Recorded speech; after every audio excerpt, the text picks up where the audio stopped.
بسم اللہ الرحمن الرحیم۔ السلام علیکم میرے پیارے دوستو۔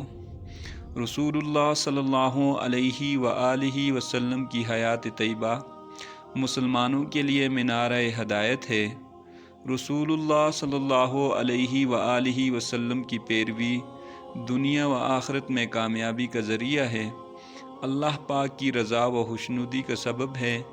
آج میں آپ کو نبی کریم صلی اللہ علیہ وآلہ وسلم کا اپنے گھر والوں کے ساتھ محبت کے بارے میں بتاؤں گا کہ نبی کریم صلی اللہ علیہ وآلہ وسلم کا اپنے اہل خانہ کے ساتھ کیا سلوک تھا۔ ایک جگہ حضور اکرم صلی اللہ علیہ وآلہ وسلم نے ارشاد فرمایا، تم سب میں سے بہترین شخص وہ ہے جو اپنے اہل و عیال کے حق میں بہتر ہو، اور میں اپنے اہل و عیال کے حق میں سب سے زیادہ بہتر ہوں۔ اپنی ازواج اور اولاد سے محبت کرنا رسول صلی اللہ علیہ وآلہ وسلم کی عظیم سنت ہے۔ گھر کے کاموں میں اہل خانہ کی مدد کرنا رسول اللہ صلی اللہ علیہ وآلہ وسلم کی عظیم عادت مبارک تھی۔ اپنے بہت سے کام نبی کریم صلی اللہ علیہ وآلہ وسلم اپنی ازواج مطہرات و خدام سے کرانے کے بجائے از خود کر لیا کرتے تھے۔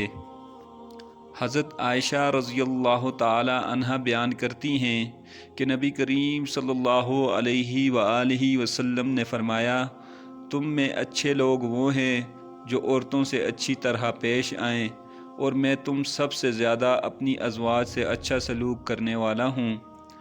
حضرت سراقہ بن مالک رضی اللہ تعالی عنہ بیان کرتے ہیں کہ نبی پاک صلی اللہ علیہ وآلہ وسلم نے ہمیں خطبہ دیتے ہوئے فرمایا، تم میں سے بہترین وہ ہے جو اپنے خاندان والوں کی مدد کرنے والا ہو اور ان کو ظلم سے دور کرنے والا ہو جب تک کہ وہ گناہ نہ کریں۔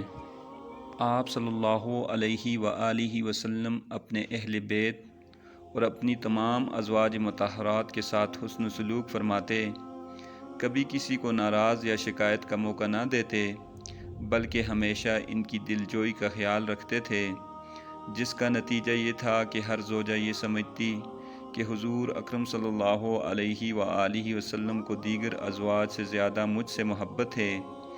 جب مدینہ طیبہ میں ہوتے تو روزانہ عصر کے بعد تمام ازواج کے پاس تشریف لے جاتے اور ہر ایک کی ضرورت معلوم کر کے اس کی تکمیل فرماتے۔ گو آپ صلی اللہ علیہ وآلہ وسلم پر اس کی پابندی شرعاً لازم نہیں تھی، لیکن آپ صلی اللہ علیہ وآلہ وسلم اپنی جانب سے اس کا پورا اہتمام فرماتے۔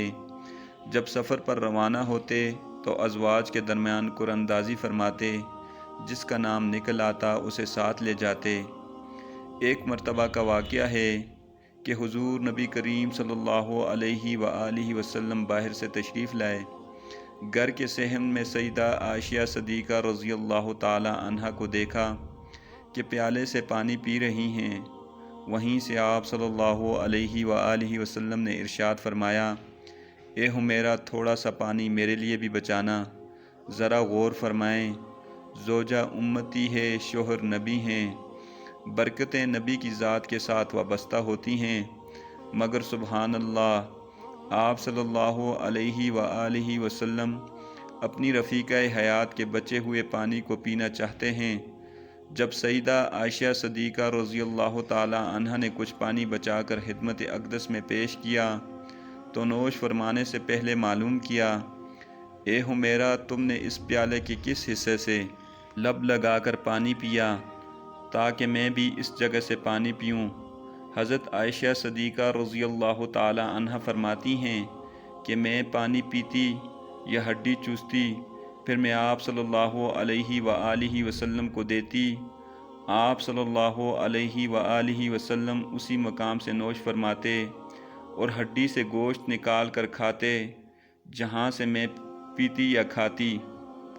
حضرت عائشہ رضی اللہ تعالی عنہا سے مروی ہے کہ میں ایک سفر میں نبی کریم صلی اللہ علیہ وآلہ وسلم کے ساتھ تھی تو پیدل دوڑ میں نبی کریم صلی اللہ علیہ وآلہ وسلم کے ساتھ مقابلہ ہوا تو میں جیت گئی اور آگے نکل گئی۔ اس کے بعد سے جب میرا جسم بھاری ہو گیا تو ہمارے دوڑ میں مقابلہ ہوا تو آپ صلی اللہ علیہ وآلہ وسلم جیت گئے۔ اس وقت آپ صلی اللہ علیہ وآلہ وسلم نے فرمایا یہ تمہاری اس جیت کا جواب ہو گیا۔ حضرت عائشہ رضی اللہ تعالی عنہ بیان کرتی ہیں کہ حضور صلی اللہ علیہ وآلہ وسلم کے نکاح و رخصتی کے بعد بھی میں گڑیوں سے کھیلا کرتی تھی اور میرے ساتھ کھیلنے والی میری سہیلیاں تھیں۔ جب آپ صلی اللہ علیہ وآلہ وسلم گھر میں تشریف لاتے تو وہ آپ صلی اللہ علیہ وآلہ وسلم کے احترام میں کھیل چھوڑ کر گھر کے اندر چھپتی تو آپ صلی اللہ علیہ وآلہ وسلم ان کو میرے پاس بھجواتے تو وہ میرے ساتھ کھیلنے لگتیں۔ حضرت عبداللہ بن مسعود رضی اللہ تعالی عنہ کی روایت ہے کہ نبی کریم صلی اللہ علیہ وآلہ وسلم فرماتے ہیں کہ قیامت کے دن میری امت کے ایک شخص کو لایا جائے گا جس کے پاس بظاہر ایسی کوئی نیکی نہ ہوگی جس سے وہ جنت کی امید کر سکے، مگر اللہ تعالیٰ فرمائیں گے کہ فرشتوں اس بندے کو جنت میں داخل کر دو، اس لیے کہ یہ اپنے اہل و عیال پر بڑا مہربان تھا، ان کے ساتھ اس کا سلوک بڑا اچھا تھا۔